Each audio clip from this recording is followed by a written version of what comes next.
kamu, bawaannya pengen belajar terus deh. Belajar yang terbaik buat kamu. Cintaku padamu seperti angin. Datang kasih kabar, dia bilang sih susah. Assalamualaikum warahmatullahi wabarakatuh. Waalaikumsalam warahmatullahi. Nah, selamat datang di podcast Bafat. Nah ya, sekarang saya sebagai host Sagun Alam Akbar Fatah dan Mas Bakhtiar sebagai host dan Mas Tegar sebagai pemateri di kali ini.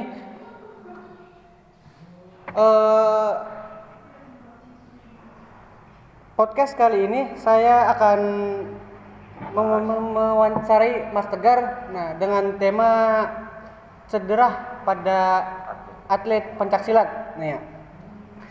Nah, sekarang buat Mas Tegar ya, Mas Tegar tuh sekarang kan masih menjadi atlet pencaksilat ya, Iya. yang masih aktif di kelas apa Mas Tegar? Oke, kalau saya sendiri masih aktif sebagai atlet itu kelas tanding di kelas I. Itu Iya, I apa dari tuh? berat badan 80 sampai dengan ke 85. Gitu. Oh, jadi per kelas tuh dihitung dari berat badan, Betul. bukan dari umur Mas Tegar? Enggak, jadi di kelompok usia kan ada SD, SMP, SMK dan juga mahasiswa ataupun dewasa. Jadi setiap kelas itu ditentuinya bukan dari umur tapi dari berat badan. Dari misalkan dari 25, 30 berarti kelas A dan seterusnya sampai dengan kelas I. Kebetulan saya dapatnya di kelas I karena berat badan saya di 81. Jadi 80 sampai dengan 85 itu masuknya di kelas I gitu. Berarti kalau tadi juga sama ya, sesuai bertahan. Iya, sama seperti itu. Nah, buat ini Mas Tegar, Nah, untuk pertanyaan buat Mas Tegar ya, untuk atlet yang masih aktif Mas Tegar ya. Kapan sih Mas Tegar memulai atau mengikuti pencaksilat Mas Tegar? Oke, dari saya sendiri saya mengikuti pencaksilat itu dari 2017-18 waktu dari masih SMK gitu. Nah, kalau buat pertanyaan kedua Mas, nah, bagaimana perjuangan Anda hingga berhasil menjadi atlet Mas Tegar? Ya, dalam perjuangan saya sendiri ya apa ya, banyak jalannya gitu, nggak mulus ya, banyak terjalnya gitu kan, dari mulai sakit segala macam lah udah pernah saya rasain. Tapi ya karena motivasi saya tinggi untuk menjadi seorang atlet ya, jadi alhamdulillah gitu, dengan proses segala macam ya, ditempa dididik segala macam, alhamdulillah sampai sekarang saya menjadi atlet gitu. Batang menyerah Pak Mas. Iya gitu. Nah, kalau untuk ini Mas Tegar, motivasi Anda nih Mas Tegar menjadi atlet pencaksilat Mas Tegar. Oke, motivasi saya sendiri yang pertama ya, saya ingin membanggakan keluarga saya gitu kan, ibaratnya karena biasanya seorang anak laki-laki biasanya dikecam ya jelek lah segala macam karena dengan pergaulan segala macam. Nah, jadi saya mengubah itu ibaratnya supaya apa ya, orang tua saya itu tidak berpandangan bahwasanya tuh saya tidak mempunyai yang jelek gitu loh, tapi saya berprestasi untuk membanggakan orang tua. Ubah Gitu. mindset kan? Iya, mindsetnya gitu. Kalau ini Mas Tegar, cedera yang sering terjadi atau yang sering dialami saat bertanding Mas Tegar? Kalau saya sendiri seringnya paling apa ya, kayak kekilir, hamstring gitu, itu sering banget terjadi. Bahkan ya pernah agak kan sedikit geser ya tulangnya. Udah sih paling gitu, risiko paling beratnya waktu yang pernah saya alami. Nah, kalau mengapa cedera itu terjadi Mas Tegar? Oke, mungkin yang pertama ya, faktornya kita kurang pemanasan ataupun kurang persiapan, apalagi di peraturan yang terbaru dalam pencaksilat itu sudah seperti MMA gitu loh, bahwasanya boleh banting, boleh segala macam itu di kelas SMK dengan dewasa gitu, jadi semuanya diperbolehkan, jadi risiko cederanya itu lebih tinggi. Tapi ada batasannya Mas. Iya, ada batasannya. Gitu. Nah, untuk pertanyaan selanjutnya saya akan lempar ke host saya, Mas Bakhtiar. Nah, silakan Mas. Baik, yang pertanyaan yang selanjutnya, apakah Anda memutuskan untuk berhenti dari cabur silat setelah mengalami cedera yang parah? Oh ya, berhenti. Menurut saya enggak sih, itu menjadikan motivasi saya untuk lebih lagi dari sebelumnya gitu loh. Karena apa ya, itu cedera yang parah itu menjadikan motivasi saya untuk lebih wow lagi ke depannya Lebih gitu. bangkit lagi. Iya, lebih bangkit lagi intinya seperti Bagus itu. Pak Mas. Yang selanjutnya, bagaimana Anda memulihkan performa Anda seperti dahulu? Oke, untuk memulihkan performa, ya mungkin saya latihan karena cedera parah ya. Kita latihan yang ringan-ringan dulu lah gitu, step by step, karena tidak harus full karena recovery otot-otot itu lama gitu kan, tergantung kan. Paling cepat misalkan 1 bulan 2 bulan itu paling cepat, bahkan ada yang lama sampai 6 bulan gitu kan recovery-nya, karena masa otot kitanya gitu loh. Jadi ya bertahap lah Supaya tidak kaget. iya, supaya tidak kaget gitu loh dengan porsi latihan awal. Pertanyaan selanjutnya, latihan apa yang Mas Tegar lakukan?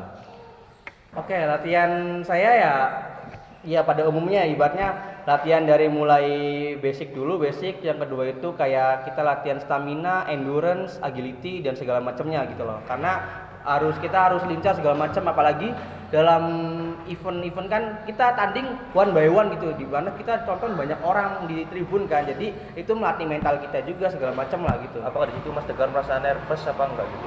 Iya, ya karena pemula awalnya ya, jadi ada aja nervousnya gitu, sampai walaupun tandingnya waktunya itu cuma 3 menit, tapi itu rasanya seperti 2 jam gitu, sampai habis nafasnya gitu karena nervous. Apa pengaruh dari supporter? Iya, Mas Tegar, itu Mas Tegar, berpengaruh apakah- banget kan, banyak ayo sudut merah, sudut biru, nama juga segala macam. Jadi ya itulah ibaratnya. Apakah itu menjadi Anda supaya takut apa enggak gitu? Ya takut mah nggak cuman gugup lah, ke trigger gitu loh. Bagaimana kita mencairkannya dulu gitu kan. Gitu, kalau udah cair mungkin ya udah seperti biasa rencana awal bagaimana gitu tekniknya segala macamnya. Strategi awal berarti, Iya, kembali lagi. gitu. Baik, yang terakhir, butuh waktu berapa lama Mas Tegar dalam memulihkan performa waktu Anda? Oke, performa berarti kalau cuman kayak hamstring ataupun kaki segala macam itu ya paling 1 bulan 2 bulan itu udah paling cukup lah, udah ibaratnya kembali ke performa awal gitu loh. Kecuali kayak pada tulang kan mungkin waktunya lama. Waktu pada tulang ya paling 6 bulan lah gitu recovery-nya, karena supaya masa ototnya nggak kaget segala macam. Berarti harus recovery dulu. Betul, recovery. Baik, lanjutkan sama Santun. Sekarang kan pertanyaan sekarang sudah selesai Mas Tegar ya, dan sekarang terima kasih buat Mas Tegar sudah membantu kami di Podcast materi cedera pada atlet pencaksilat. Terima kasih. Sekian, wassalamualaikum warahmatullahi wabarakatuh. Assalamualaikum warahmatullahi wabarakatuh. Waalaikumsalam warahmatullahi wabarakatuh. Selamat datang di podcast siapa ini? Bapak. Bang Fafat. Tempat kita berbagi cerita, wawasan dan inspirasi. Saya selaku host bernama Heri Baktiar. Senang sekali bisa menemani kami hari ini. Yuk langsung saja kita mulai. Yang pertama-tama kita akan menanyakan kepada Bapak Mudasir sebagai pemateri dalam penanganan cedera dalam mantan atlet ya Pak, atlet pencaksilat.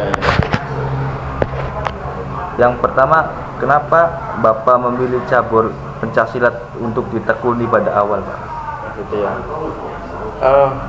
Kalau pencaksilat itu saya suka dari kecil memang. Dari mulai SD juga saya sudah mulai belajar pencaksilat itu. Lanjut ke pesantren, terus karena di pesantren itu kan nggak boleh ikut kompetisi lah di pencaksilat.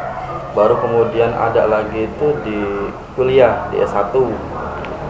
Saya ikutlah di S1 di pencaksilat Merpati Putih tahun 2007 ya, sampai sekarang aktif ya. Kenapa harus pilih pencaksilat? Sebenarnya kalau di alasan waktu kecil saya nggak ada alasan tertentu. Yang taunya bela diri ya harus pencaksilat gitu. Belum tahu cabur bela diri yang lain gitu. Baik, yang kedua, pertanyaan kedua, pada saat umur berapa Bapak menekuni cabur silat tersebut Pak? Saya mulai tertarik silat itu dari kelas 5 SD gitu. Ya mungkin usia 10 atau 11 tahun lah saya sudah mulai suka dengan pencaksilat. Pengalaman apa yang menurut Bapak paling berharga saat semasa menjadi atlet Pak? Kalau selama menjadi atlet yang paling berharga menurut saya pada saat latihan. Kita latihan itu prinsipnya kita capek, lelah, berkeringat saat latihan nggak masalah gitu, daripada nanti ketika pertandingan justru kita yang dapat masalah. Ya, misalnya begini, Kalau latihan itu pasti harus lebih keras daripada pertandingan aslinya. Latihan itu harus lebih capek, harus lebih keras lagi, harus lebih tekun lagi dibanding pada saat latihan. Jadi yang saya dapat ketika latihan atlet ya itu pertama kedisiplinan, pembinaan diri sendiri, gitu, penguasaan emosi, hal-hal seperti itu yang justru diterapkan dalam kehidupan sehari-hari. Kalau soal berkelahi atau bela dirinya di sehari-hari hampir tidak ya, tapi lebih kepada menjaga stamina, tadi pengelolaan emosi, disiplin diri, itu hal-hal yang paling penting menurut saya selama menjadi atlet pencaksilat. Baik, pertanyaan yang keempat, bagaimana perasaan Bapak saat pertama kali mengikuti turnamen? Dak-dikduk pasti ya, saya grogi itu pasti, tapi salah satu kiat waktu saya latihan ketika mengatasi grogi itu dengan teriak, loncat aja, wah. Padahal sih ya teriaknya teriak, oh kok grogi tapi masih angger. Buat melepaskan aja Pak ya? Iya, buat melepas emosi saja. Tapi ya pertandingan pertama selalu berkesan, kesana-sananya ketagihan. Itu kalau atlet pencaksilat. Baik, yang kelima Pak, di umur Bapak saat Bapak masih dalam kondisi prima Pak? Saya aktif di atlet itu berarti di usia 19, 20 sampai 21 itu saya aktif di pertandingan antar mahasiswa. Tapi ya karena ketika sebelum kuliah itu kan pencaksilat, tapi karena di pesantren kan tidak ada ekstrakurikuler yang mengarahkan ke sana, hanya belajar silatnya saja, tidak ikut kompetisi. Jadi mulai aktif itu ketika masuk kuliah. Ya saya segitu lah, 19, 20 sampai 21 saya masih aktif. Baik, pertanyaan selanjutnya akan dibacakan oleh Mas Sadun. Nah, baik, kalau semasa menjadi atlet, cedera apa yang pernah dialami? Saya pernah cedera ini, apa nih namanya? Ankle ya. Jadi waktu saya pernah itu sampai dipapah itu waktu di Bandung. Waktu ya pertandingan antar mahasiswa, turunnya di kejuaraan nasional. Waktu itu harusnya saya turun itu di tingkat wilayah 3 dulu, provinsi, baru nasional. Tapi waktu itu pelatih saya mempercayakan untuk turun ke kejuaraan nasional. Tahu ya pasti kalau di kejurnas lawan-lawannya juga Lebih berat ya Pak? lebih berat, memang atlet yang sudah berpengalaman juga, sedangkan saya pemula. Ya pulang dipapah lah, lumayan. Ya, baik Bang. Nah, kalau cedera paling parah menurut menurut Bapak? Yang pernah saya alami, Apa sih? ya yang paling Parah. yang paling saya alami ya paling ya itu cedera lini tulang, apa sih namanya, ankle kali gini. Iya, ini yang paling parah. Selain itu enggak sih, enggak ada. Kita kan juga kan kalau di atlet kelas itu diajarkan cara jatuh aman, baik jatuh ke depan, jatuh ke belakang, ataupun ketika mendapatkan serangan guntingan. Ada pelajaran atau materi-materi untuk safety-nya, Keamanannya berarti Pak? keamanannya. Nah, kalau ini Pak, bagaimana kronologi hingga Bapak mengalami cedera itu? Kronologi gimana Pak? Pada saat pertandingan. Pada saat pertandingan. Jadi waktu itu saya pemula, artinya pertama kali bertanding kan. Pertama kali bertanding, atlet itu pasti apa ya bahasa ngosok lah. Kalau saya Bernafsu bahasa berarti ya? iya gitu. Jadi semangatnya menggebu-gebu sampai kita tidak waspada. Sedangkan lawan itu adalah atlet nasional yang memang sudah berpengalaman. Jadi ketika saya nyerang gitu, dia sapu bagian bawah, kena lah ankle saya. Gitu. Ya sudah, lawan dapat 3 poin kan kalau lawannya jatuh gitu. Nah, terus Pak, proses seperti apa proses pemulihan seperti apa Pak? Kalau di merpati putih itu ada napas penyembuhan. Jadi pengejangan otot di bagian yang sakit. Napas penyembuhan itu ya tidak hanya diperuntukkan untuk atlet, sebenarnya untuk seluruh pesilat merpati putih diajarkan napas penyembuhan. Pertama tindakannya itu gitu. Terus kalau tim medis dari pihak penyelenggara ya biasa lah ya, sudah pastilah standar kita dikasih apa itu kayak sepatu gitu, terus disemprot pakai yang itu ya biar dingin tuh. Dan terakhir kita di gips saya pakai itu pakai Yang terakhir bang, nah apakah karena cedera itu Anda memutuskan berhenti menjadi atlet? ya, ini pertanyaannya bagus sekali ini. Jadi tidak lantas kemudian langsung berhenti sebenarnya. Pada saat itu selesai cedera, saya masih ikut pertandingan tuh, yang lain-lainnya tapi yang ada di kota Cirebon dan di wilayah 3 Cirebon sampai tingkat provinsi aja. Untuk nasional itu pertama dan terakhir ketika di Bandung. Tidak lantas kemudian membuat saya kapok, malah setelah sembuh justru bikin saya tambah semangat bagaimana caranya supaya saya tidak kembali terluka. Jadi saya malah jadi ikut sering coaching klinik gitu, pelatihan proses penyembuhan dan meminimalisir cedera saat pertandingan. Jadi saya nggak putus asa, malah semangat ya. Kalau untuk itu kamu apa sih kejuaraan yang paling apa sih kejuaraan ini yang apa ya namanya yang paling besar diikuti kamu? Itu kalau untuk event paling besar itu ya itu ya kejuaraan nasional itu di Unpad itu di Pati Ukur karena skalanya tingkat nasional, artinya semua mahasiswa dan atlet dari masing-masing wilayah didatangkan di sana. Itu event yang paling besar. Tapi kalau yang paling berkesan ya tentu ketika di dalam di internal kita ya paling berkesan ya ketika juara lah gitu. Tetap Apresiasi ya. Iya, ada apresiasi di sana. Tapi dari itu semua kan kompilasinya saya menyimpulkan ya setiap kejuaraan itu selalu ada pengalamannya masing-masing, selalu ada kesan yang berbeda dari setiap kejuaraan yang saya ikuti.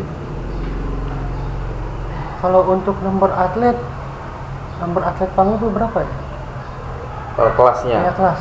Iya, saya pertama kali turun itu di kelas A di 41 kilo sampai 45. Terakhir turun itu di kelas D.